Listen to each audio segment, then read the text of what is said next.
राज्यामध्ये आजपासून पोलीस भरतीला सुरुवात। 17,000 जागांसाठी तब्बल 17 लाख अर्ज। 40% उमेदवार उच्च शिक्षित।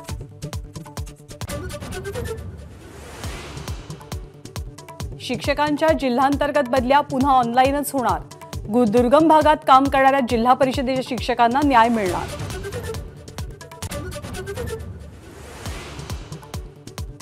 आज शिवसेनेचा 58वा वर्धापन दिन।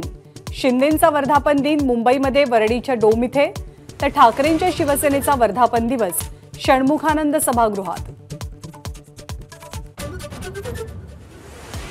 आपण दादांसोबत नाही तर राष्ट्रवादी काँग्रेस सोबत। एबीपी माझाशी बोलताना छगन भुजबळांचं अत्यंत सूचक विधान।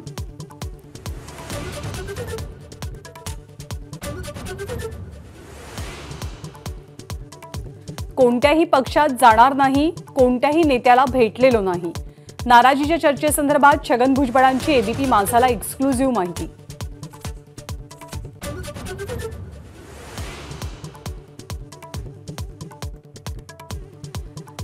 $200+ जागा लढण्याची घोषणा केल्यावरती राज ठाकरेंचा पहिलाच नाशिक दौरा। उद्या त्र्यंबकेश्वराचं दर्शन घेऊन निवृत्तीनाथांच्या पालखी सोहळ्यात सहभागी होणार।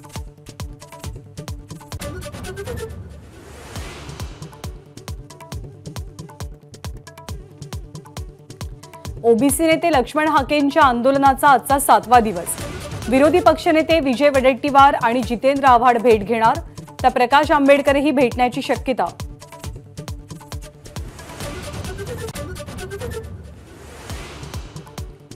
बुलढाणा आणि वाशिम जिल्ह्यात पावसाची दडी। लाखो हेक्टर क्षेत्रावरती पेरण्या खोळंबल्या।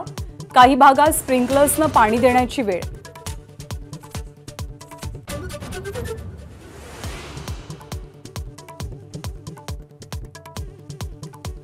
आरटी प्रवेशांबाबत माहिती देण्यास शाळांकडून टाळाटाळ। राज्य सरकारची हायकोर्टात माहिती, तर योग्य ती माहिती सादर करण्याचे कोर्टाचे शाळांना निर्देश।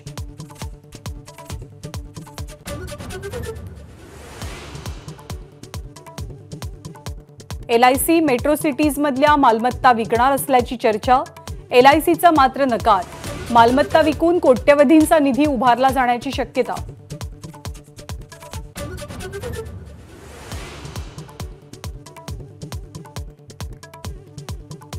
बिहारच्या नालंदा विद्यापीठाच्या नवीन कॅम्पसचं आज पंतप्रधान मोदींच्या हस्ते उद्घाटन, तर पुरातन नालंदा विद्यापीठाच्या अवशेषांनाही मोदी भेट देणार।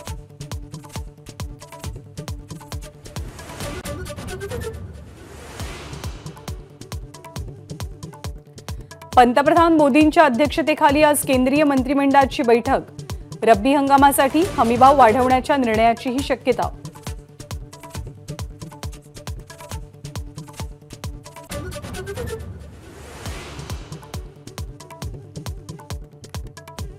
गौतम गंभीर टीम इंडियाचा मुख्य प्रशिक्षक होण्यावर जवळपास शिक्कामोर्तब।